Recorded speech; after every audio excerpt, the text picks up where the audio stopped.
Impromptu. Össze-vissza csatangolok, hónapok óta szakadatlan. Öldöklő, édes napszurás kínosz kápráztat éjjel-nappal. Honnét e sok-sok látomás?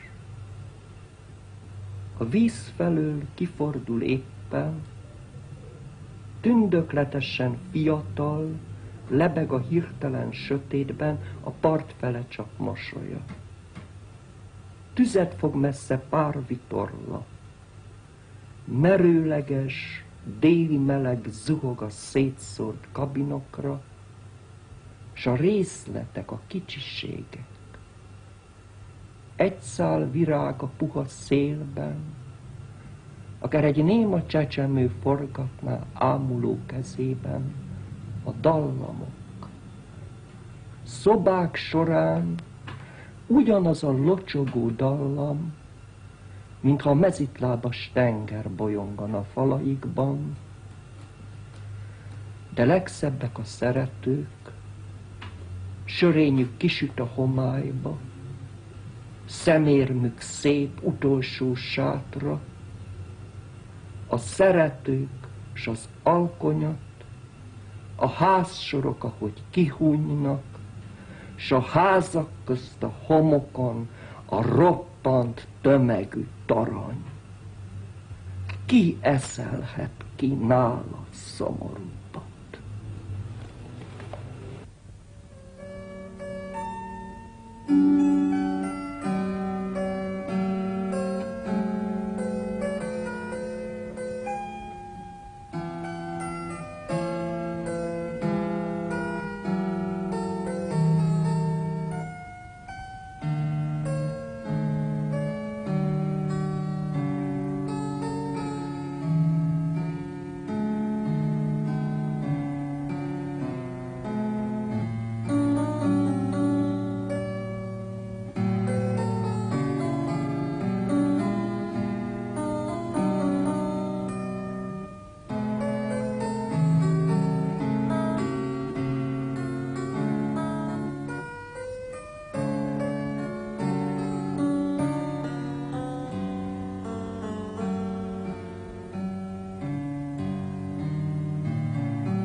A szobám keskeny és kicsiny, semmit se gyűjtök, még könyveket, lemezeket sem.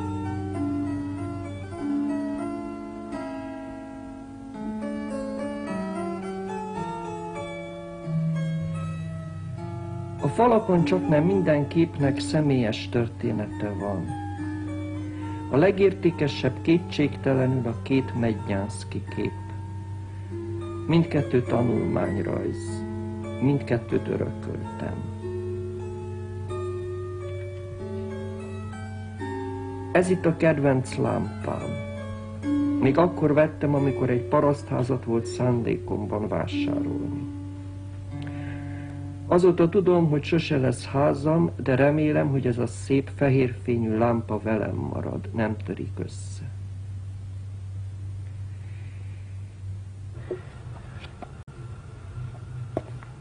Talán az apokrifot mondanám el. De akkor valamire meg akarlak kérni. Igen. Próbáld meg könyv nélkül. Na jó. Remélem nem sülök bele. Ha elakadsz, én segítek. Jó, ez furcsa, de én majd innen akkor bemondom. Akkor sugom. Apokrif. Mert elhagyatnak akkor mindenek. Külön kerül az egeké, s örökre, a világvégi esett földeké, s megint külön a kutyaólak csöndje, a levegőben menekvő madárhad, és látni fogjuk a kelő napot, mint tébolyult pupilla, néma és mint figyelő vadállat, oly nyugodt, de virrasztván a számkivettetésben, mert nem alhatom akkor éjszaka. Hányódom én, mint 1000 levelével, és szólok én, mint éjidőm a fa. Ismeritek az évek vonulását, az évekét a gyűrött földeken, és értitek a mulandóság ráncát, ismeritek törődött kézfejem, és tudjátok nevét az árvasságnak, és tudjátok, miféle fájdalom tapossa itt az örökös, sötétet hasadt patákon, hártyás lábakon. Az éjszakát, a hideget, a gödröt, a rézsút forduló fegyenc fejet. Ismeritek a dermet vájukat, a mélyvilági kínt? Ismeritek? Feljött a nap, vesszőnyi fák sötéten a haragos ég infravörösében. Így indulok, szemközt a pusztulással, egy ember lépked hangtalan. Nincs semmije, árnyéka van, meg botja van, meg rabruhája van. Ezért tanultam járni, ezekért a kései, keserű léptekért. S majd este lesz, és rám kövül sarával az éjszaka, s én hunyt pillák alatt őrzöm tovább e vonulást, e lázas fácskákat, s ágacskáikat. Levelenként a forró, kicsi erdőt. Valamikor a paradicsom állt itt. Félálomban újuló fájdalom, hallani óriási fájt. Haza akartam, hazajutni végül, ahogy megjött ő is a Bibliában. Irtóztató árnyam az udvaron, törődött csönd, öregszülők a házban, s már jönnek is, már hívnak is, szegények már sírnak is, ölelnek botladozva. Visszafogad az ősi rend. Kikönyöklök a szeles csillagokra, csak most az egyszer szólhatnék veled, kit úgy szerettem. Év az évre. De nem lankadtam mondani, mit kisgyerek sír deszkarésbe, a már-már elfuló reményt, hogy megjövök és megtalállak. Torkomban lüktet közeled. Riadt vagyok, mint egy vadállat, szavaidat, az emberi beszédet én nem beszélem. Élnek madarak kik szívszakadva menekülnek mostan az ég alatt, a tüzes ég alatt. Izzó mezőbe tűzdelt árva lécek, és mozdulatlan égő ketrecek. Nem értem én az emberi beszédet, és nem beszélem a te nyelvedet.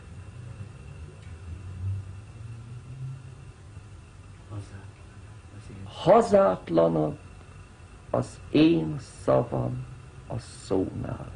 Nincs is szavam.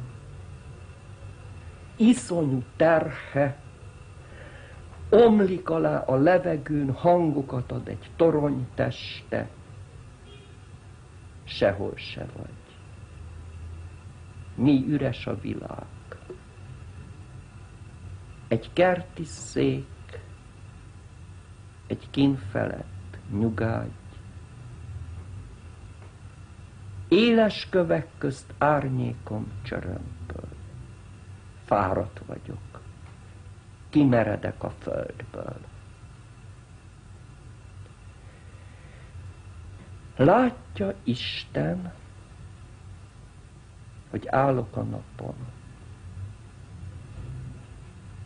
Látja árnyam kövön és kerítésen. Lélegzet nélkül látja állani árnyékomat a levegőtlen présben. Akkorra én már, mint a kő vagyok. Halott redő, 1000 rovátka rajza, egy jó tenyérnyi törmelék akkorra már a teremtmények arca. És könny helyett az arcokon a ráncok, csorog alá, csorog az üres árok.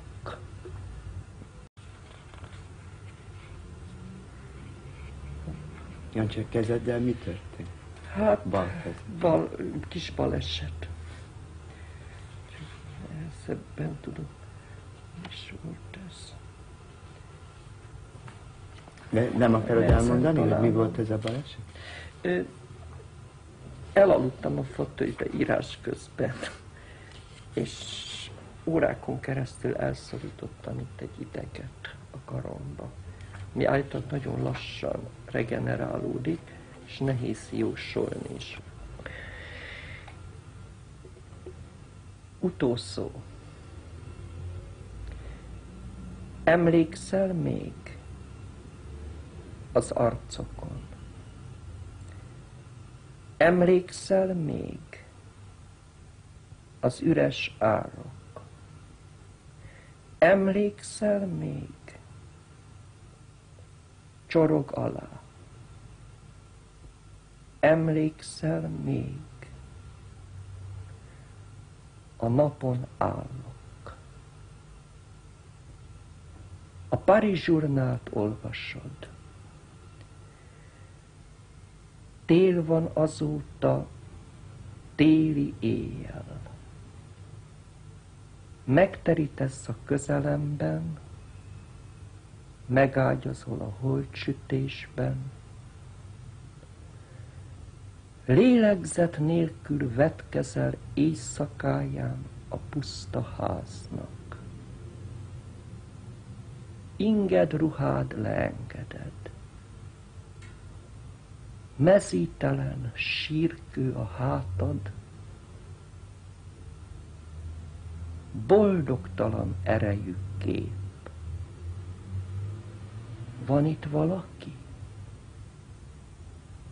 Éber álom, felelet nélkül átkelek a tükrök mélyén heverő szobákon.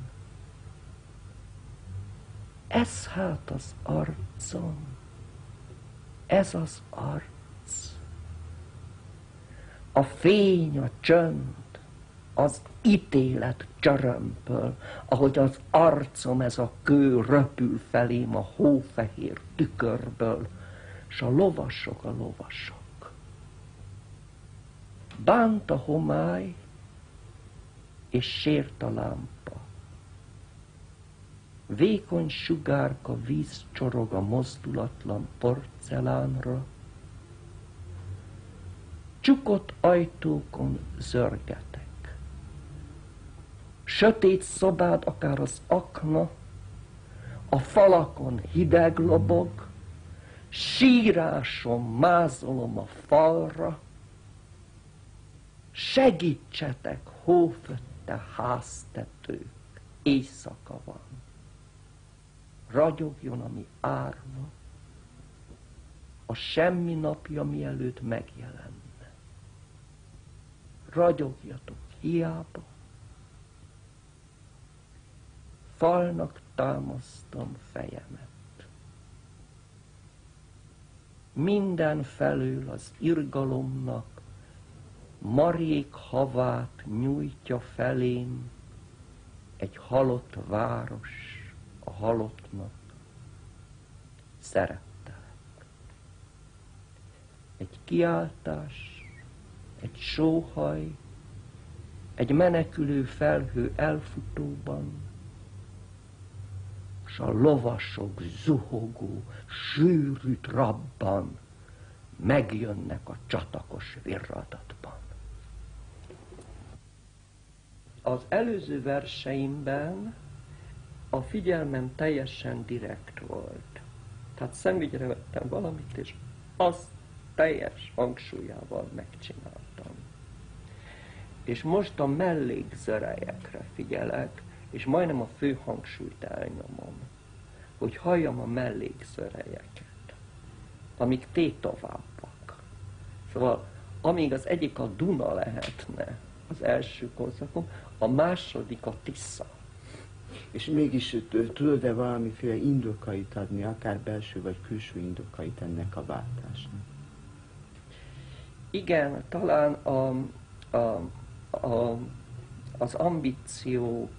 az ambícióváltás, szóval itt mondjuk írói ambícióra gondolok, hogy az elsőben van valami, hogy át akarom verekedni magamat a világon és a dolgokon, míg a másodikban inkább beeresztem őket.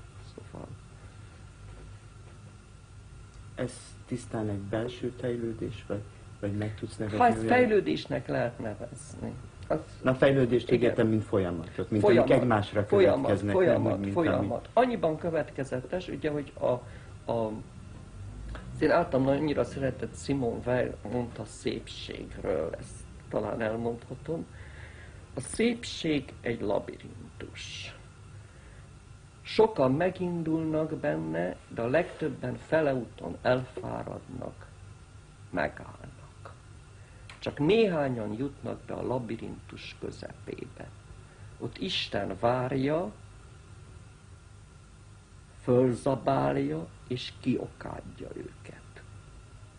Akkor kijönnek a labirintusból, megállnak a labirintus ajtajában, és az arra jövőket szeliden befelé tessékelik.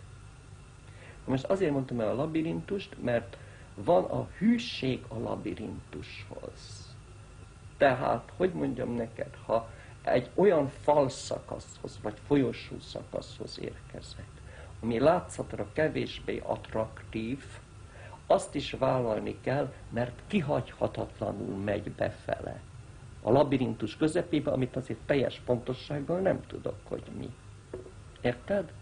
Tehát én ezekben a versekben majdnem azt mondhatnám, hogy lényegesen vakabbul tájékozó, tapogatódzom.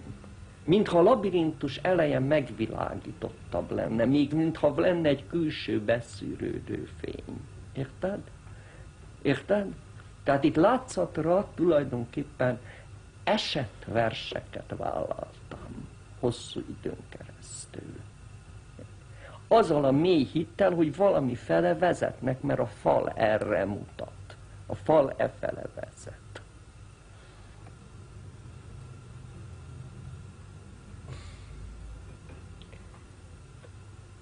Mit lehetne itt nagyon nehéz. Nézd, ha nagyon primitív szinten, például egy író leírja azt, hogy fa. Itt X-en leírják, mindenki tudja ezt a szót, hogy fa. Ha pontosan látja, illetve érzékeli azt a fát, amit leír, csak így, hogy fa, akkor az a papíron megjelenik. Ha nem, akkor nem. Na most van egyfajta, ez az a bizonyos misztikus pozíció, hogy tulajdonképpen leírás és megközelítések nélkül az egyszerű kimondás a legelemibb, és aztán már a részletezés ebből az elemi magból nyeri az erejét. Nem pedig egy gazdagsággal megközelíteni a mozdulatlan magját a dolognak. Ami lényegében mozdulatlan. Így értékeljük például ezeket a majdnem prózai mondataidat a verseidbe, ezeket a nagyon egyszerű, egy kerti szék, egy kint feledett nyugány. Például, igen. Igen. Például. Ha ez sikerül, akkor ennek mi a titka?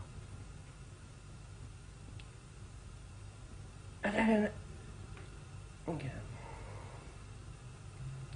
Az, hogy kikerekedik belőle végül mégis egy egész, és rendszerint egy váratlan egész. Most például megmutatok egy verset, ami látszatra semmifele se vezet, szóval össze kanyarog, és akkor a végén kiderül, hogy pofon egyszerű. Jó. Érted? Szóval itt most ne formális kanyargásokra gondolj, amit én mindig eltolok magamtól, mert félek, hogy azzal lefedem a lényeges. Szóval, hogy mondjam neked, nem csak meta tartalmak vannak, hanem metaformák is. Érted? Most a metaforma, ha túljátszom a formát, nem tud megjelenni. A metaforma az valahol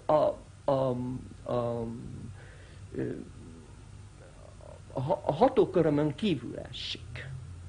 Vagy beúszik, vagy nem. Ennek elébe le lehet menni. Ebben tudatosan nem megcélozható, de azért megcélozható, körülbelül úgy, ahogy az álomban is, ahogy vissza tudsz keresni egy álmot. Tudod? Szóval nagy gyakorlatod lehet, annyi a lehetőség. Valahol, nézd, mondjuk a költői munka szerintem az egyszerre rendkívül abszolút passzív és abszolút aktív. A vadász, amelyik hihetetlen aktív figyelem és várakozás, és semmit tevés. De akkor, amikor a vad megjelenik, abban a pillanatban koncentrálás maximum. Most ez körülbelül az, ami a gondolkodás is. Az igazi gondolkodás az a semmire koncentrál. Mindaddig, amíg tudod még, hogy mire koncentrálsz, addig ismert dologra koncentrálsz. Tehát csak a problémát szükíted mindaddig, amíg már nem tudsz semmit. És akkor a semmire koncentrálsz. Tehát az igazi gondolkodás az a semmit se gondolás. De egy problematika közepébe érve. És ott megragadva a semmit. Most ebből a semmiből vagy kijön a felelet, tehát az a fajta összegezés, amit nem tudnál a részletekből összerakni, vagy nem. Ez a vadász esélye.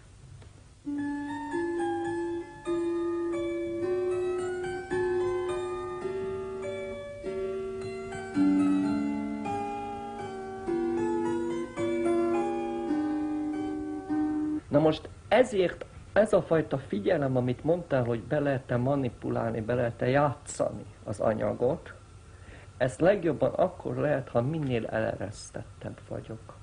Tudnék, a figyelemnek van egy direkt ága, és millió indirekt ága. Na most, ha a direkt ágat túlzott vérrel látod el, akkor szinte elzsibbadnak a mellékágak. Tehát majdnem azt lehetne mondani, hogy ez a figyelem állapotában a mellék ága, a figyelem mellék ágaiba igyekszem ugyanannyi vért hagyni, mint amennyit a fő irányban. Jancsi, ebben a pillanatban dolgozó prózát írsz. Igen. Most próbáld meg ennek a munkának a vetületében elmondani ezt az állapotot. A cím mindjárt megmondja, hogy mire gondolok. A regényem címe, mert konokul regénynek nevezem magamban, ez lenne, hogy önéletrajzaim. Most ez egy 5 éves kislány önéletrajza, egy öreg filozófusé, saját magamé, egy fiatal prostituálté, egy apácájé, és ez mind én vagyok. Ilyen értelemben igyekszem meghaladni a pszichológiát és a történetet is. Ami és kiderül, hogy ezek összeillenek, hogy ez mind én vagyok. A figyelmemnek az önéletrajza ez.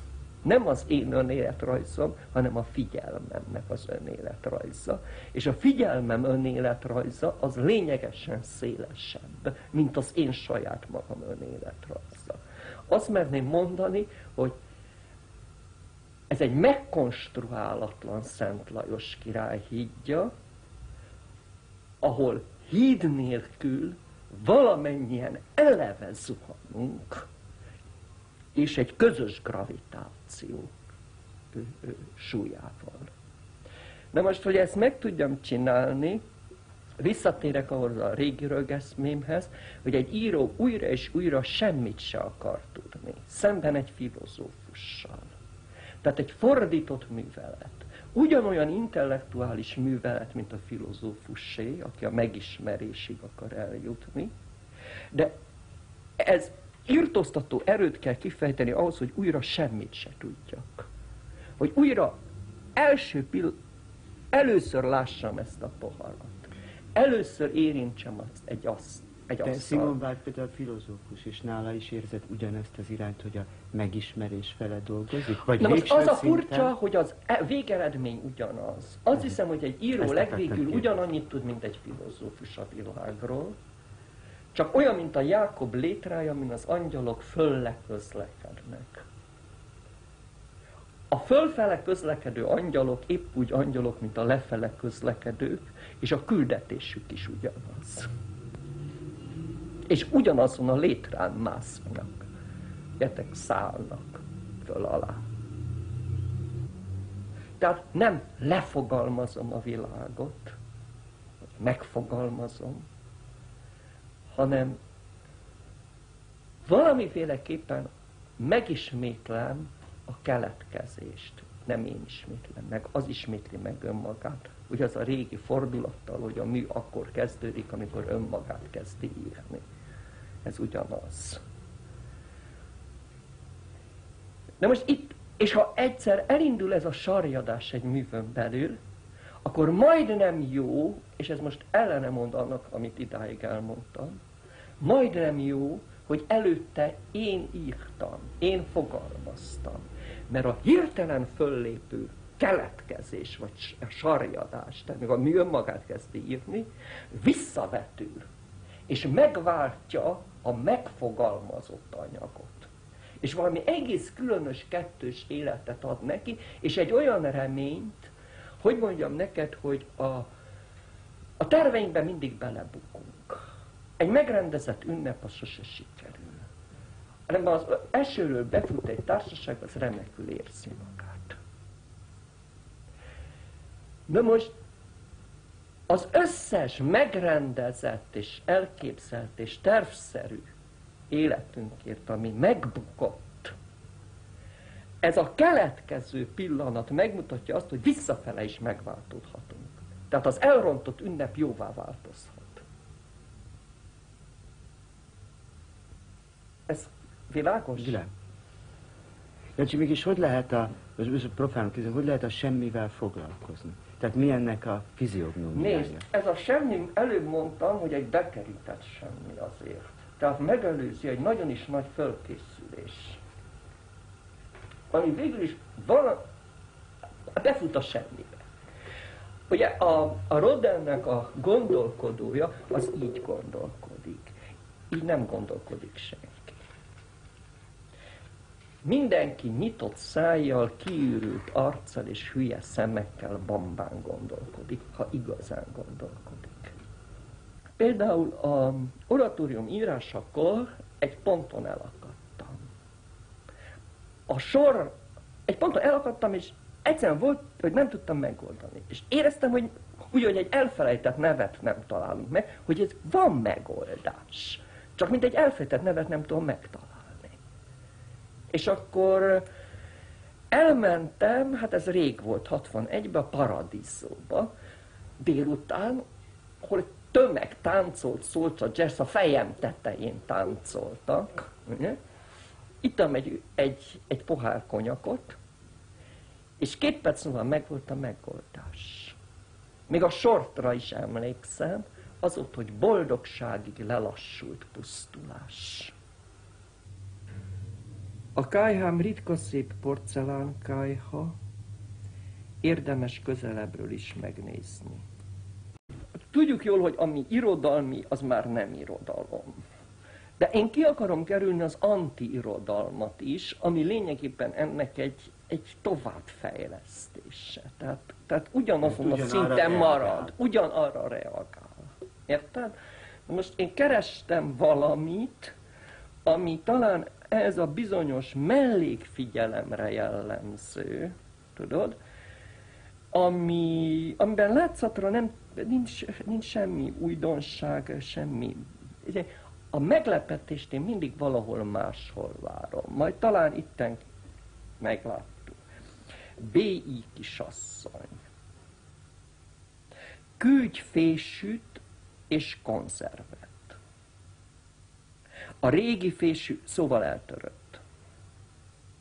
Küldj cipőt, meleg alsót. Képzeld, úgy hívnak vasgolyó. Még 3 év, a kert vacak. Vigyázz, hogy ne kerülj ide. Bár a karácsony szebb, mint otthon. De 2 golyó, mondjuk, hogy összekoccan. Az is mi. Nincsen folytatása. Holnap vagyok itt utoljára. Kezet csókoltam mindenkinek, másokból voltam én itt.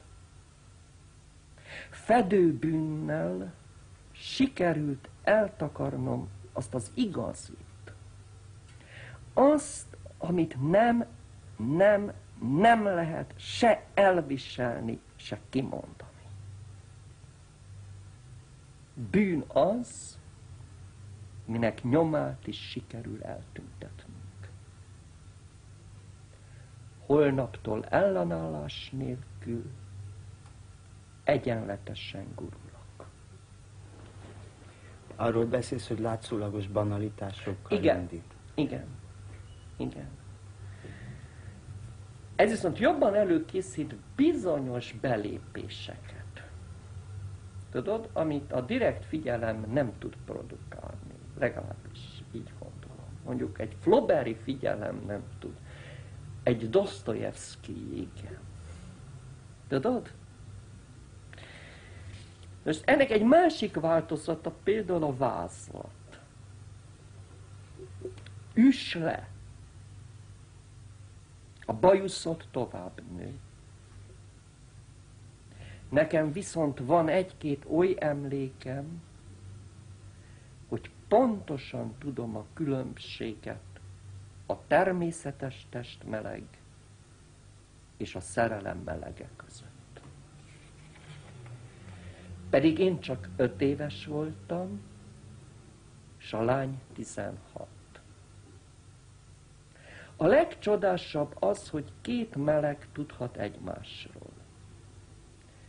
Mai szóval milliárd közlés lehetséges 2 test között, anélkül, hogy találkoznának. Micsicsák rabruhát viselt, én habos gallért és bársonyruhácskát. Ő elpusztult, én pusztulok.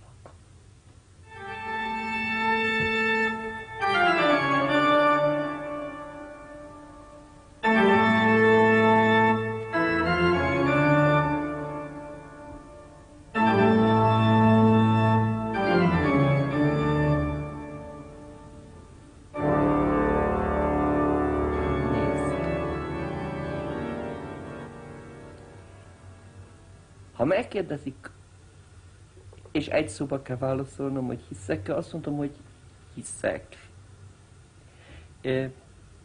Pontosabban azt, hogy igyekszem hinni.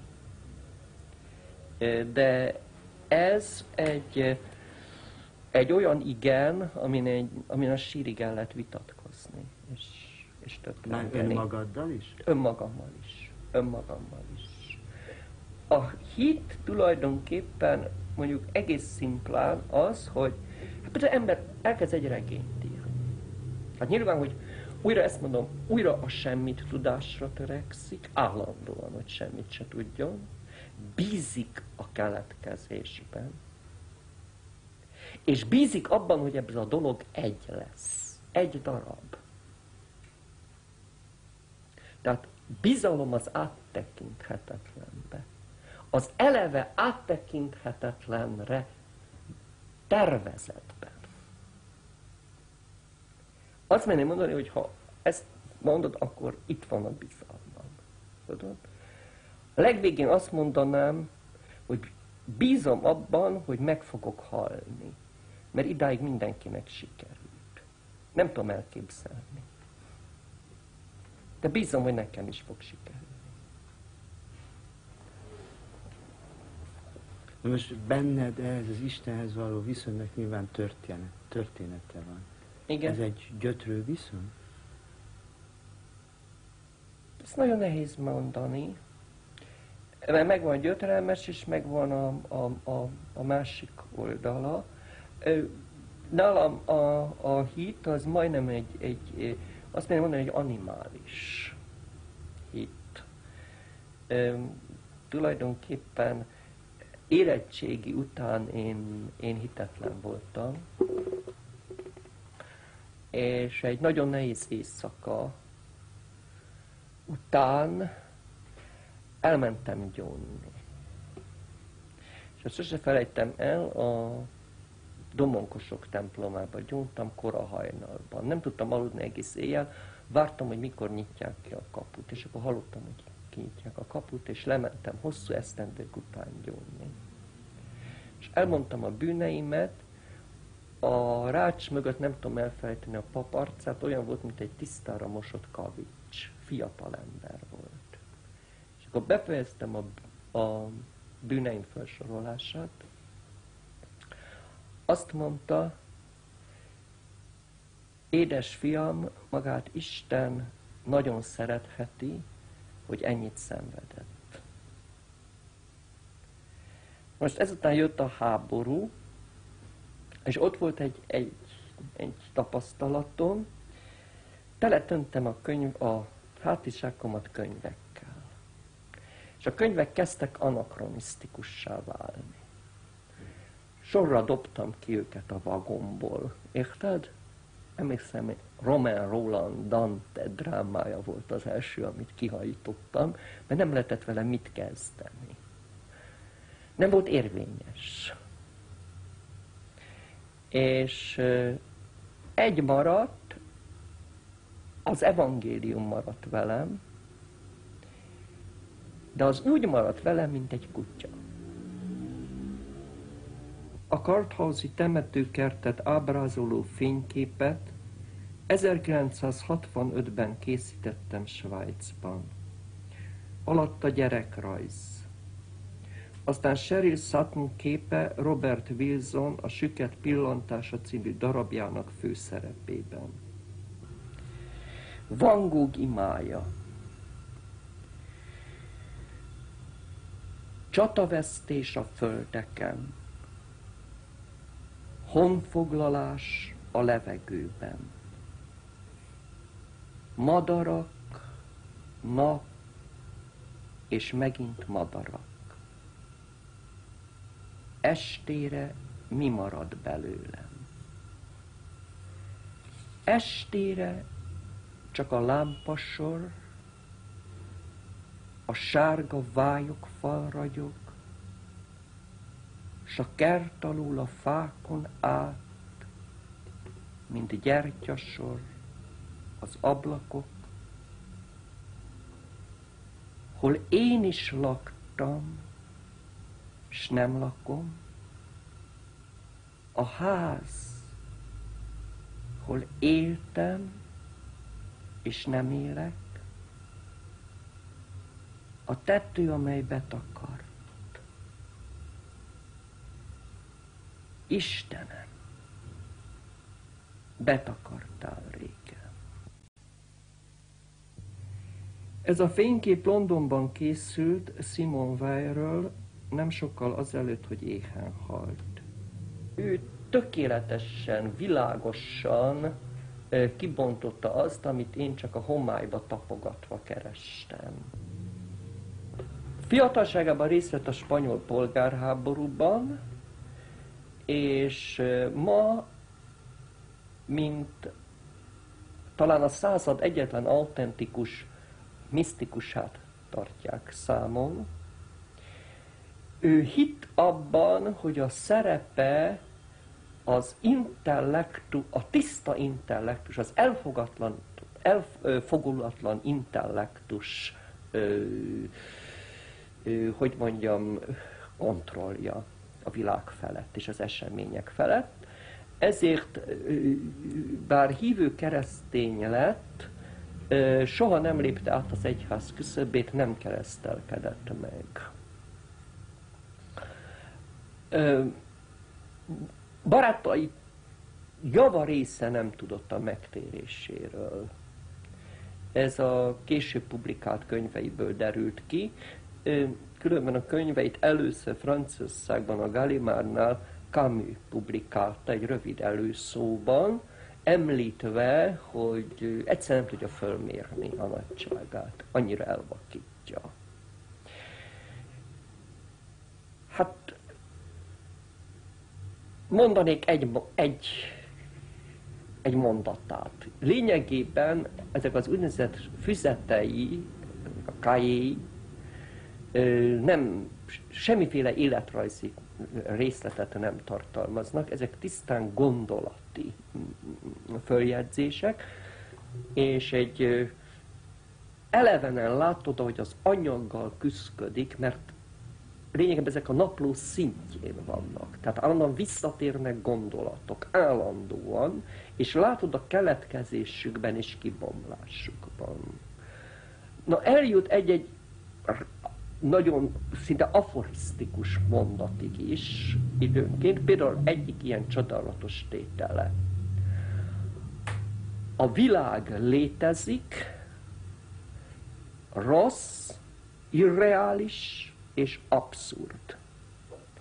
Isten nem létezik, jó és reális.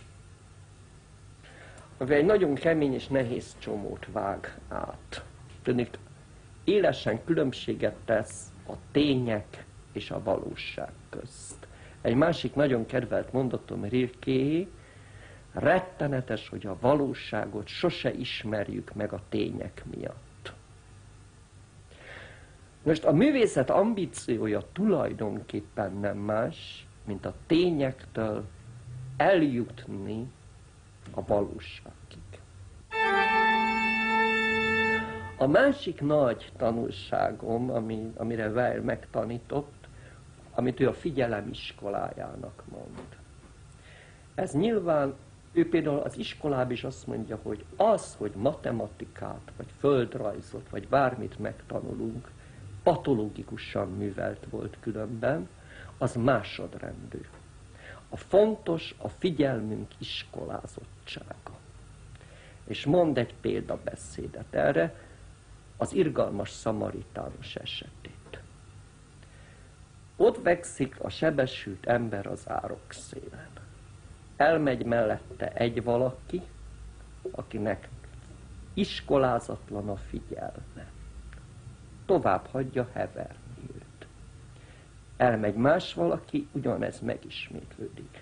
És akkor jön az irgalmas szamaritánus, akinek még így is mondhatnám paradox fogalmazással, szerencsétlenségére iskolázott a figyelme. Mi történik ekkor? Pontosan diagnosztizálja a szerencsétlenséget. Amint fölmérte a szerencsétlenséget, nem tud nem cselekedni, nem tud nem segíteni. De ez fordítva is érvényes. Az, aki valóban bajban van és valóban szerencsétlen, nem tűr meg jótékonykodást, nem tűr meg melléfogást.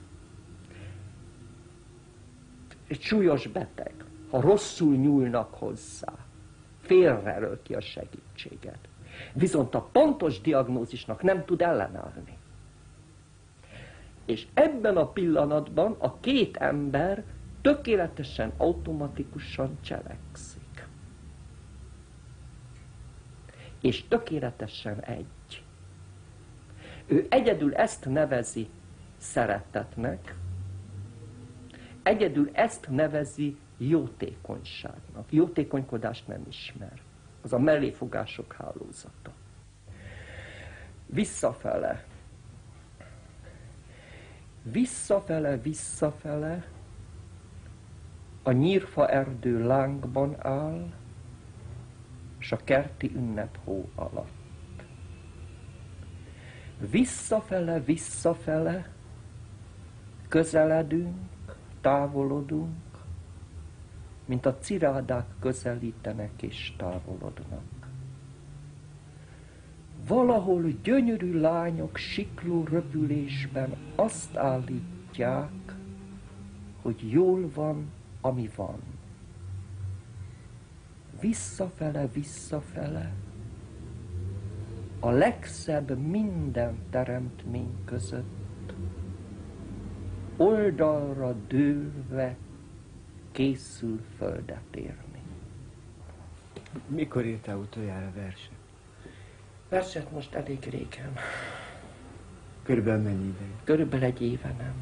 Azóta csak próza. Azóta csak prózát. Azt megelőzően viszont a saját életművethez képest mennyiségileg meglehetősen sokat. Meglehetősen sokat. Mivel magyarázod ezeket a hullámzásokat? Tehát mitől pattant például föl az a korszak, amikor egyszer csak hirtelen elkezdtél önmagadhoz képest nagyon sokat írni?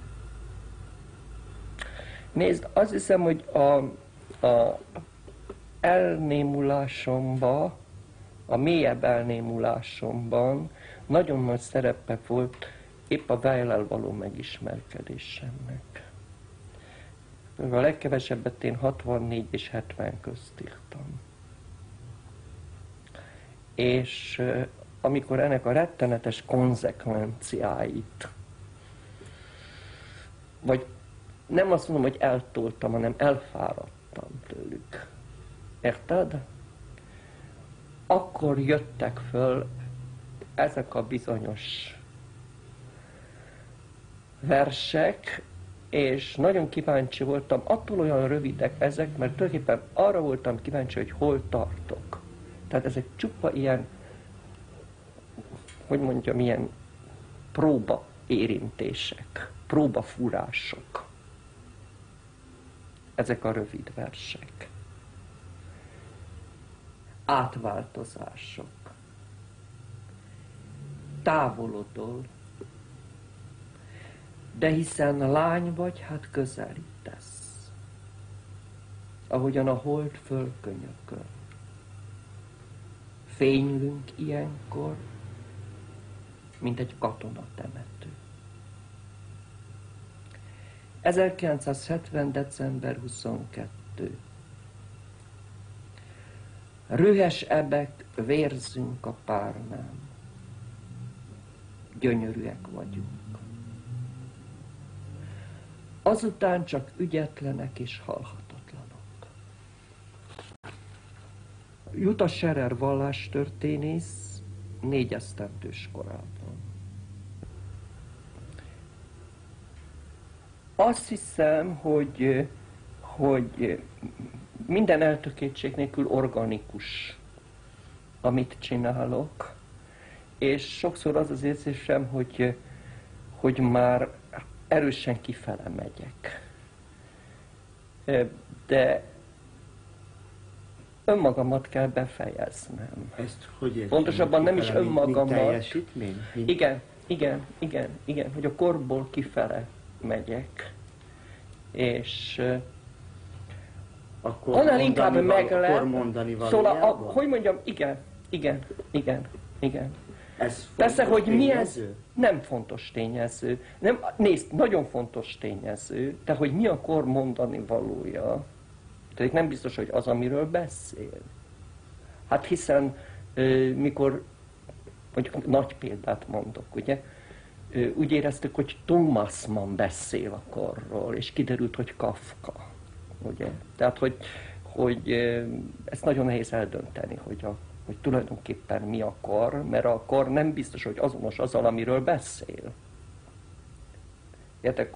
Nem teljesen azonos. Ugye? De ennek a fajta költészetnek mi az összefüggése a korral? A korral? Nem más céloz be láthatólag. Mint a kort? Igen.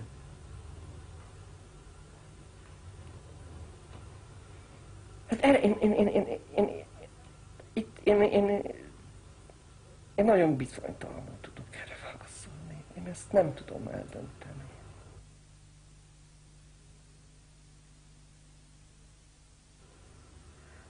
Van egy szóhasználatod, a 20. század botrányáról beszélsz. Igen. Itt miért tendő ez? Na, ez igen. Itt kétségtelenül, hogy itt egybeesett kor, mondjuk, és személyes. De magyarázd is meg a fogalmat. Nézd, számomra ott egy olyan dolog, azokban az években egy olyan dolog történt, ami nagyon, nagyon ritkán történik a történelemben. Most nem akarok túl pessimista lenni, de valahol ott a létünk tulajdonképpeni alaphelyzete lett hirtelen nagyon nyilvánvalóvá. Majdnem elviselhetetlenül nyilvánvalóvá. Sőt, hát elviselhetetlenül Most nyilvánvalóvá. Tudom, hogy miről van szó, de szeretném, hogyha megneveznéd az időszakot és a jelenséget. Tudod, hogy érthetővé váljon. Igen. Hát én pontosabban a koncentrációs táborok univerzumára gondolok. Ugye? Ami mint egy fenyegető alapképlet létezik azóta is. Na most, mint lehetőség, mint visszatérhető lehetőség, mert hiszen megtörtént egyszer. Na most, akármilyen iszonyú ez, ahogy én ezt már többször megírtam, itt készültek el a század betűformái. Azok a ütések és koppások, erről is én már többször írtam, úgyhogy most majdnem magamat idézem. Ugyanúgy, ahogy a passzió játékok tárgyai, civilizációnk szinte minden eszköze megmerült ebben a krízisben, ebben az infernóban, ebben a passzió játékban. A Auschwitz-i Múzeum hajhegyeire, szemüveghegyeire gondolok. És ezt azt hiszem egyszer megfogalmaztam, és most sem tudnám jobban megfogalmazni, hogy ezekben a tárgyakban, és ezekben az emlékekben, és ezekben az eseményekben éreztem meg azt, hogy mindaz botrány, ami megtörténhetett, és mindaz szent, ami megtörtént. Érted? És ez a feszültség, ez számomra mondjuk egy feledhetetlen ollója maradt az esztétikámnak, És ilyen értelemben a konkrét, ami már majdnem átcsap a képletesbe, a fölfoghatatlanba. Kérdezni, A fölfoghatatlanba. hogy a konkrét botránynak azért a lecsapódása a te anyagodban egy általános botrány. Egy általános már botrány, pontosabban nem is általános botrány, ott annak a határán mozog, ahol minden meg, ugye Hölderli mondja, ahol nagy szükség van, ott közel van a szabadító. Ilyen értelemben. Tehát én szerintem ezért mindenfajta ilyen krízissel, vagy ilyen botránnyal való szembesülés az egyetlen remény. Tudnék, a megváltásról nem sokat tudok. Egyet tudok. A meredek út vezet hozzá. És elolvasom a Harbach 1944 című versemet.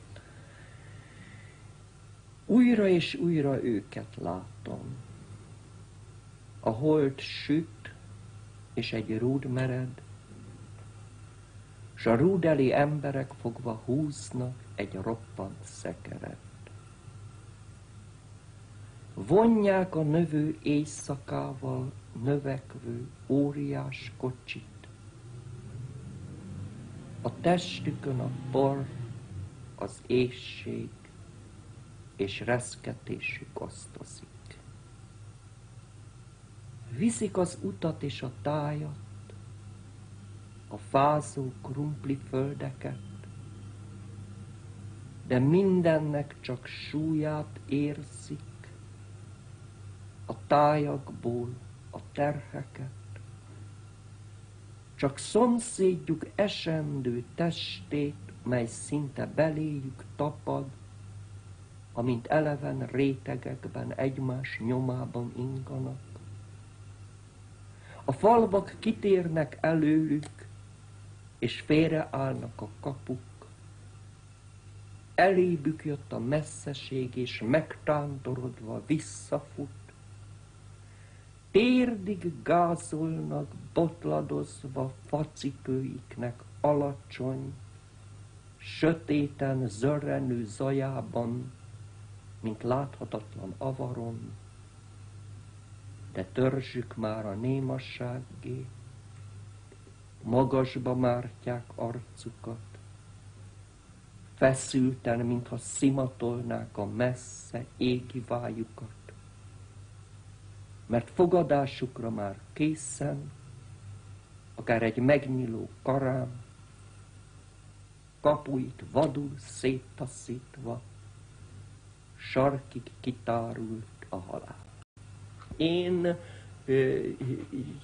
Én nem akarok egyéb lenni, mint tanúságtevő.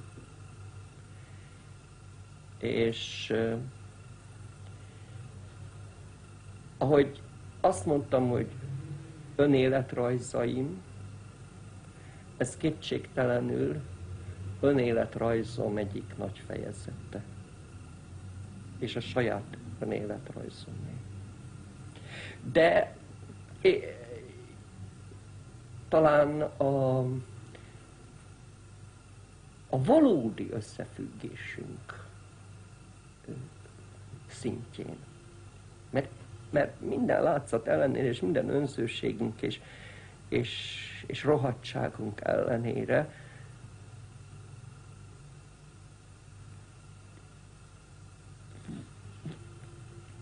menthetetlenül egyek vagyunk.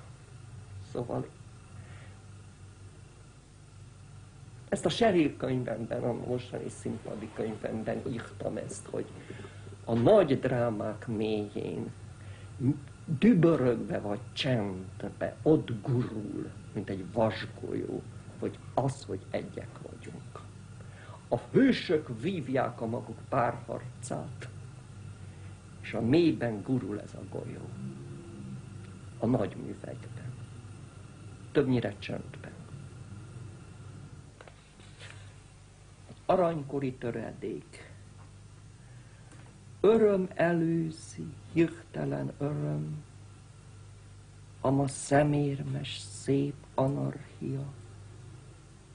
Nyitott a táj, zavartan is sima, a szél sikált a torlaszos tetőkre, a tengerkőre, háztetőre látni, az alkonyati rengeteg ragyog, kimondhatatlan jól van, ami van, minden tetőről látni a napot, az össze-vissza zűrzavar kitárul, a házakon s a házak tűzfalán, a világvégi üres kutyaólban, aranykori és ugyanaz a nyár, és ugyanaz a lüktető öröm, dobog a forró semmiben, ellök magától, eltaszít szívem, és esztelen szorít magához.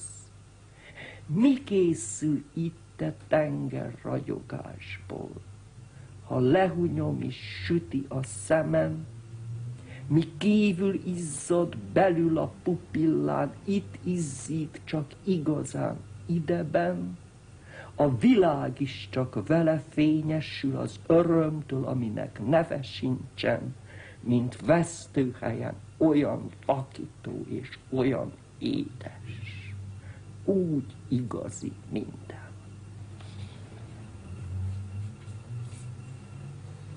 Most már több verset nem tudok.